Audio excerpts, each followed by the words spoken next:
Martine visite Bruxelles.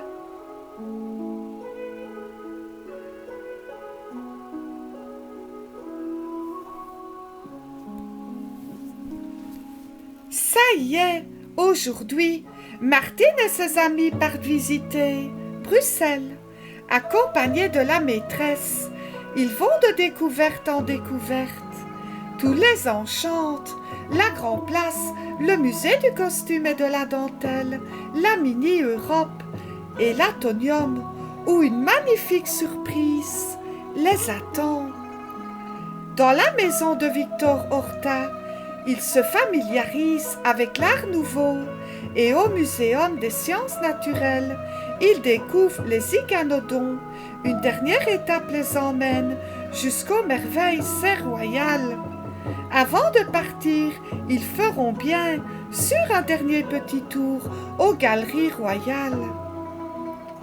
Saint-Hubert, pour y faire provision de chocolat.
Nous partons visiter Bruxelles.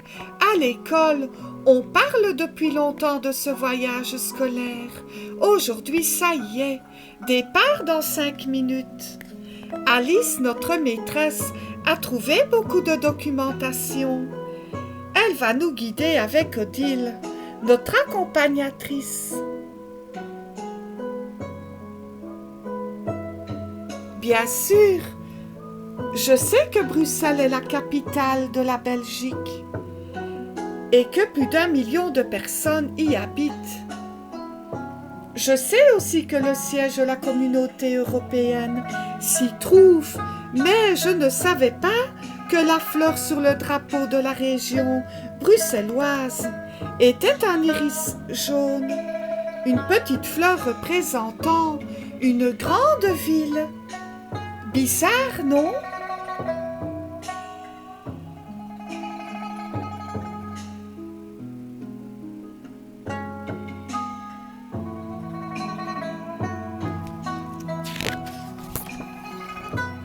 Pourquoi avoir choisi l'iris jaune pour représenter Bruxelles, demande Nicole.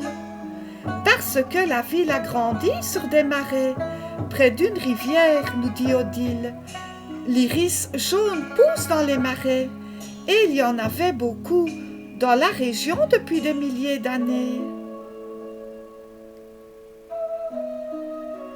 On a construit beaucoup de rues étroites autour de la rivière. La Seine est de ses bras. Il y avait des ateliers, des moulins à grains. Et à papier, des tanneries, des blanchisseries et un grand nombre de brasseries. Tous ces commerces avaient besoin d'eau pour travailler. Mais où est passée cette rivière ? Petit à petit, explique Odile, la Seine est devenue très polluée. Elle apportait de terribles maladies, comme le choléra. Elle a été voûtée et coule maintenant sous terre. Plus tard, on l'a détournée pour construire le métro.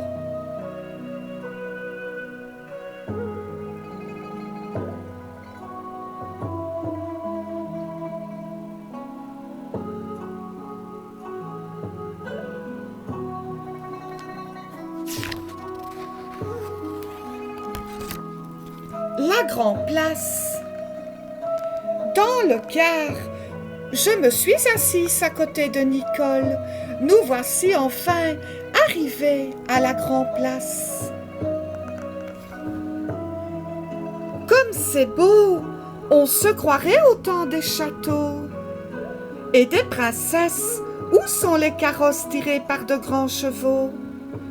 Toutes les maisons sont décorées avec de l'or. On se tord les chevilles sur ces petits pavés, dit Nicole. Regardez plutôt autour de vous.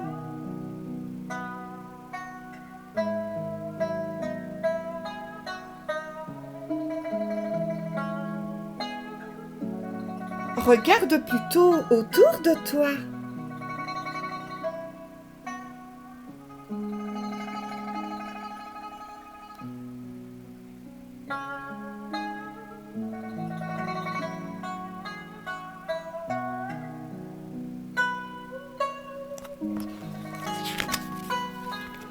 L'hôtel de ville. C'est l'un des plus beaux du pays. Sa flèche fait 96 mètres de haut et il y a des statues autour de chaque fenêtre. Regarde ce tour, murmure Nicole. On dirait de la dentelle, mais c'est de la pierre. C'est l'hôtel de ville, explique Odile. Il a été construit en plusieurs étapes pendant 50 ans et a été terminé en 1455. Tout en haut de la tour, on a hissé une statue de Saint-Michel combattant le dragon. C'est le symbole de la ville. Ils devaient être très riches, ceux qui habitaient ces maisons, remarque Ludo. C'étaient certainement des princes. Non, répond Odile. La plupart de ces maisons appartenaient à des corporations.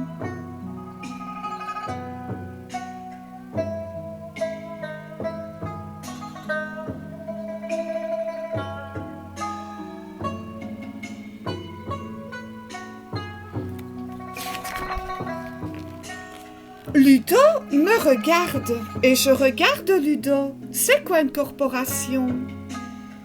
Devant nos yeux étonnés, Alice sourit et explique. Imaginons que nous soyons plusieurs centaines d'années en arrière, au début du XVIIe siècle, tout autour de Bruxelles. C'était la campagne avec des bois, des champs, des fermes. Dans ces fermes vivaient des paysans.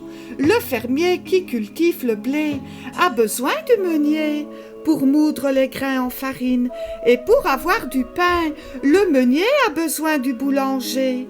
Les paysans qui habitent la campagne ont besoin d'objets fabriqués par des artisans. Et en ville, on trouve toutes sortes d'artisans. Les meuniers venaient donc à Bruxelles vendre leur farine aux boulangers, qu'ils en faisaient du pain. La maison que tu vois là, aujourd'hui, on l'appelle le Roy d'Espagne. C'était la maison où tous les boulangers se réunissaient. Ils décidaient le prix du pain. Ils organisaient les foires et les marchés. Ils s'échangeaient aussi de nouvelles recettes, comme celle des gaufres et des brioches. Miam, dit Ludo, en se frottant le ventre. J'adore les gaufres.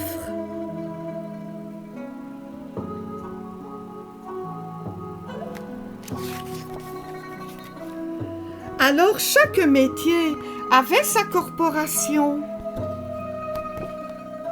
Oui, répond Odile. Et les corporations les plus riches avaient leur maison sur la grande place. Lesquels, demande Ludo? Les marchands de glace. Non, les meuniers. Par exemple, ils possédaient cette superbe maison où tu vois un moulin à vent au-dessus de la porte. celle avec un carquois, et des flèches et celle des archères, celle avec la poupe d'un navire et celle des bateliers. Mais ces détails ne correspondent pas toujours au métier. Ainsi, la maison du cygne abritait la corporation des bouchers. Plus loin, Odile nous montre l'arbre d'or, qui était la maison des brasseurs. Le renard, la rose, la fortune, la colline, et nous fait remarquer le cerf-volant, le marchand d'or, le cornet, la louve, la brouette.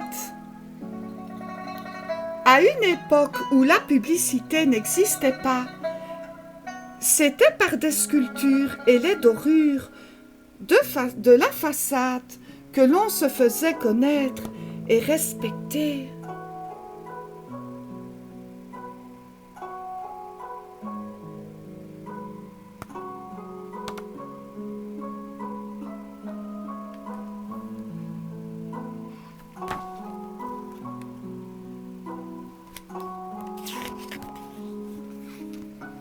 Et maintenant, toutes ces maisons sont devenues des restaurants, des magasins.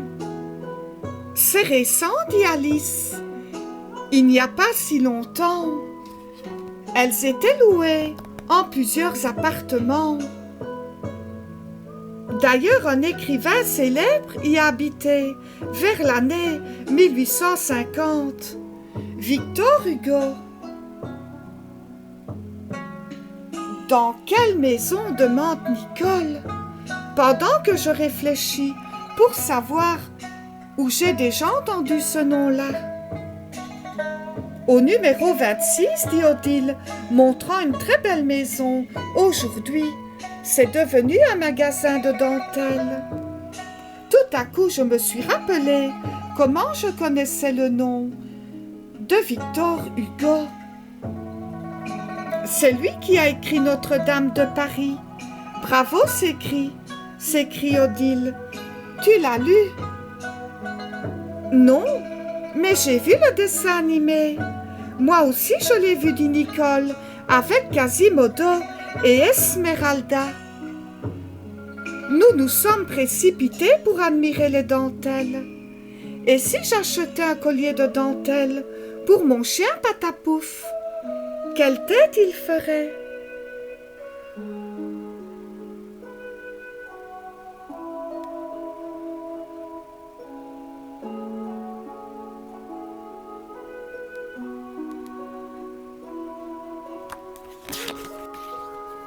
Le musée de costumes, de la dentelle, le musée du costume et de la dentelle.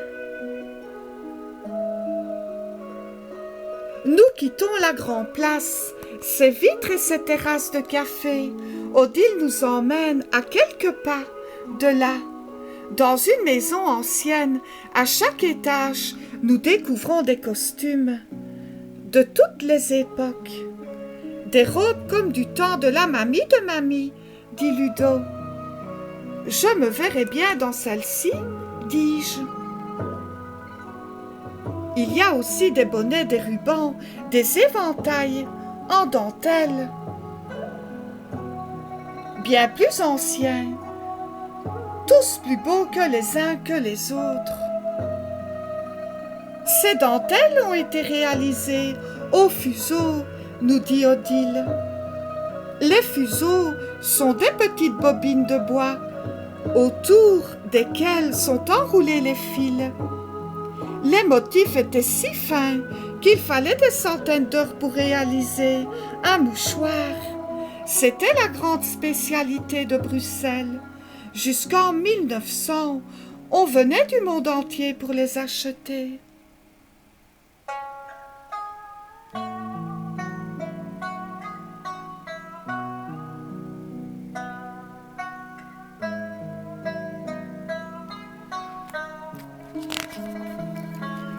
Le mannequin Pisse. Avant de repartir en car, allons voir une petite statue de bronze. Mannequin Pisse. Elle a plus de 500 ans. Plusieurs légendes circulent à son propos. L'une d'elles raconte qu'un enfant aurait éteint la mèche d'une bombe avec laquelle les ennemis voulaient mettre le feu à la cité, tout simplement en faisant pipi dessus. Autrefois, c'était une fontaine d'eau potable, très aimée des Bruxellois Mannekempis, est devenue leur emblème. Ils possèdent des centaines de costumes, un de mousquetaire, un de cycliste avec le maillot jaune du Tour de France, un de soldat de chinois, de pompiers, et même un costume de Saint-Nicolas.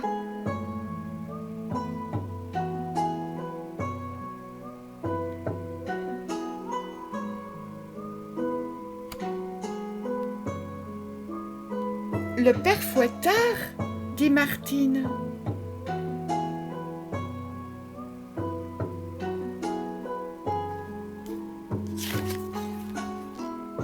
Mini-Europe.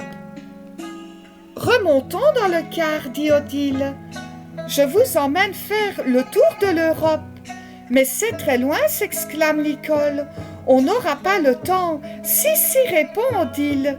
D'un air mystérieux, tu verras, on va prendre l'avion. Ou quoi? Demande Ludo. Pas d'avion, mais Odile a dit vrai. Voici un parc qui regroupe plus de 300 maquettes. Elles représentent des monuments de plus de 75 villes d'Europe. Les 27 pays de l'Union européenne y sont représentés avec leurs plus beaux monuments. Chaque détail est reproduit. On voit même des personnages, des autos, des petits bateaux qui naviguent. Nous voici devant l'Arc de Triomphe de Paris, la maquette m'arrive à la taille. Plus loin, nous découvrons la tour de Pise, l'Acropole en Grèce, le Big Ben de Londres et les moulins de Hollande.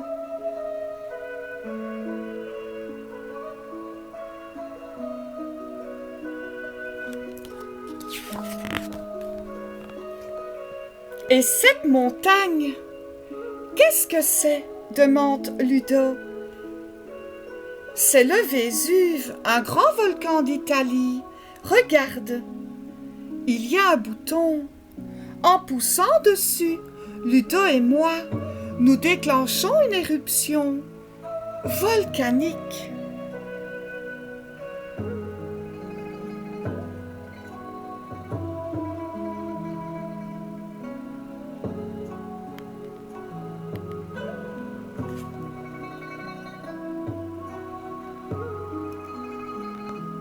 Plus loin, nous provoquons la chute du mur de Berlin. Odile nous montre les nouvelles maquettes, le monastère de Rila en Bulgarie, les bains de Széchenyi à Budapest en Hongrie et les 3 ponts de Ljubljana en Slovénie. Quel nom compliqué! Ces 3 pays sont les derniers à avoir rejoint l'Union européenne, nous dit Alice. Et celle-là, qu'est-ce que c'est? C'est à Bruxelles. C'est le Berlimont. Le Berlimont? Pourquoi est-ce un bâtiment si important? Demande Nicole. C'est le siège de la Commission européenne. Le gouvernement de l'Union européenne